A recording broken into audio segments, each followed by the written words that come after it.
Tawagin ko ng ating presidente ng Icon Elite Corporation, walang iba po, kundi ang magiting, guwapo, maginoo, parang hindi ko nasisili, Mr. Louie Domingo! Palakpakan natin siya! Yeah! Kasi hindi ko mapasok yun, pag hindi ko mapalakpakan, yan! Yun! Yes! Sir, thank you very much. Grabe! Pakipalakpakan naman natin si Henry Hernan. Thank you so much. Magandang good afternoon po sa inyo lahat! Yes!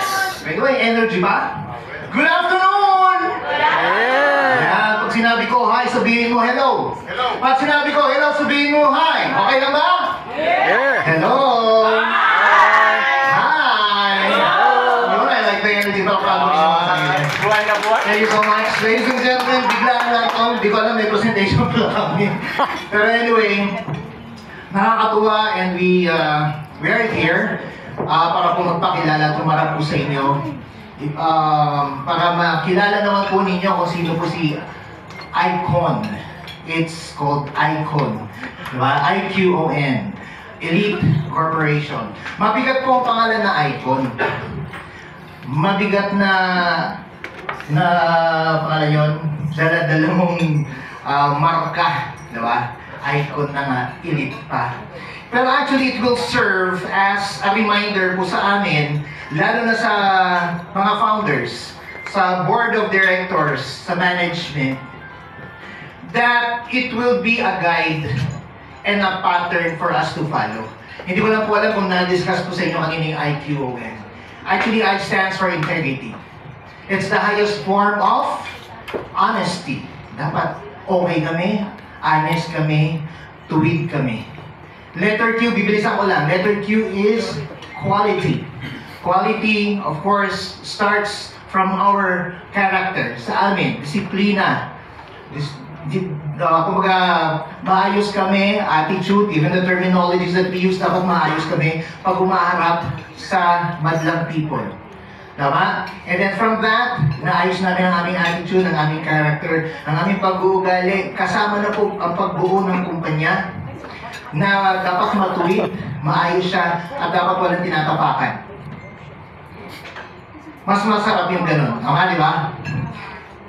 And actually, ayaw po nga dapat pa namin magpakilala sa buong madlang people talaga, no? Kasi, mas gusto po namin na isa sa ayos ang lahat mula sa umpisa. Like, pag inumpisan kasi natin ng maayos, dinediretso mo dahan-dahan, matatapos siya ng tama. Do you want a further illustration? Sinong naka-long sleeves dito? Si Sir na lang. Sir, naka-polo si Sir. Lahat botones. Sir, pag nagmamadali ka ba? Ay, Sir, anong pangalan mo? Randy Santiago. Palakpakan natin. Si Sir Randy, naka-polo. Sir, dumating ba or nagkaroon ba ng pagkakataon na nagmamadali ka, nagbotones ka ng polo mo, pero kung mamadali mo, maling butas pala ang na-shoot dun sa unang botones. Tama ba? Nagkamali ka. Pero dinire-diretso mo pa rin. Mali, pero dinire-diretso mo pa rin. Ang resulta, tabingi, pangit ang resulta. Tama? Ang problema dun, magka-unbutton ka. Uumpisa ka ulit sa umpisa para maitama. Diba? Kaya po sa amin, sa kumpanya, gusto po namin right from the start, maayos siya. So, kahit dahan-dahan po, sa unang butas ng polo sa baba, dahan-dahan ibobotones. Dahan-dahan, second button, third, fourth, fifth, up to the last. Pag naibotones mo ba ng tama sa umpisa, dinahan-dahan, hanggang sa huli, maganda tignan, maganda ang resulta. Yes. Palakpakan po natin si Randy Santiago.